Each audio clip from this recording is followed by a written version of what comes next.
नमस्कार मंडळी, कसे आहात? मजेतच असायला पाहिजे। मी सविता, तुमचं सविता's किचनमध्ये मनापासून स्वागत। आज मी बनवणार आहे आवळ्याची कँडी। तर त्यासाठी मी इथे मार्केटमधून 1 किलो आवळे आणलेले आहे। आवळे हे स्वच्छ धुवून घेतलेले आहे। आवळे निवडत असताना ते मोठे घ्यायचे आणि त्यामुळे आवळ्याच्या कळ्या ह्या छान पडतात। तर गॅसवरती मी एकीकडे कढईमध्ये 1 ग्लास पाणी टाकलेलं आहे। पाण्याला उकळी आल्यानंतर त्यावरती चाळणी ठेवायची आणि चाळणीमध्ये एक एक करून सर्व आवळे ठेवून याची 15 मिनिट वाफ काढून घ्यायची। वाफ काढत असताना यावर झाकण लावायचं, त्यामुळे आवळे हे लवकर शिजून येतात। 15 मिनिट झालेले आहे। आवळे हे शिजलेले आहे। तुम्ही बघू शकता आवळ्याचा रंग हा बदललेला आहे। आता एकीकडे कॉटनचा कपडा घेतलेला आहे। आता यावरती एक एक करून सर्व आवळे काढून घेऊ आणि याला थंड करून घेऊ। आवळा खाणे हे आरोग्यासाठी उत्तम आहे। यामध्ये विटॅमिन सी, आयरन आणि कॅल्शियम हे भरपूर प्रमाणात असते। केसांसाठी आणि त्वचेसाठी सुद्धा फायदेमंद आहेत। आता हे आवळे काढून घेतलेले आहे। आता याला कपड्याने पुसून घेऊ, म्हणजे यावरचं असलेलं जे एक्स्ट्रा पाणी आहे ते निघून जाते आणि एक्स्ट्रा पाणी काढल्यामुळे आवळा कँडी ही खराब होत नाही।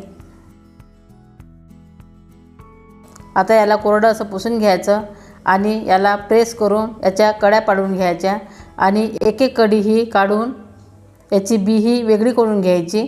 आवळे शिजवत असताना ते जर तुम्ही 15-20 मिनिट आवळे शिजवायला घेतले तर आवळ्याच्या कळ्या ह्या झटपट निघून येतात।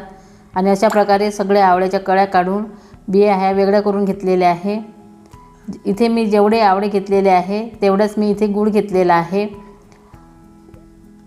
आवळ्याची कँडी बनवत असताना 1 किलो जर आवळे असेल तर 1 किलोच गूळ घ्यायचा। तुम्ही तुमच्या आवडीनुसार गूळ हा कमी जास्त करू शकता।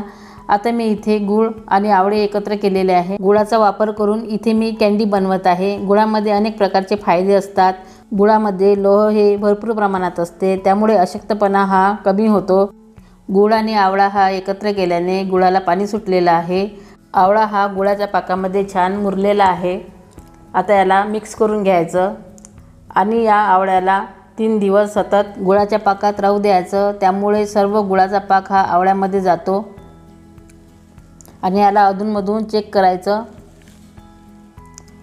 3 दिवस झालेले आहे। आवळ्याची कँडी ही गुळाच्या पाकामध्ये छान मुरलेली आहे। आता आपण याला एका ताटामध्ये काढून घेऊ। आवळ्याची कँडी ही गुळाच्या पाकात बनवल्याने ही आरोग्यासाठी उत्तम आहे, कारण की गुळामुळे रक्तदाब हा नियंत्रित राहतो आणि डोळ्याचे आरोग्यही चांगले राहते। आता या आवळ्या कँडीला उन्हामध्ये 3 दिवस वाळत घालायचं। 3 दिवस झालेले आहे। आवळा कँडी ही छान वाळलेली आहे। आवळा कँडी ही तयार झालेली आहे। ती तुम्हाला कशी वाटली ते मला कमेंट करून सांगा। आणि तुम्ही माझ्या चॅनलवर नवीन असाल तर चॅनलला सबस्क्राईब करायला विसरू नका आणि हे तुम्ही नक्की करून बघा। थँक्यू।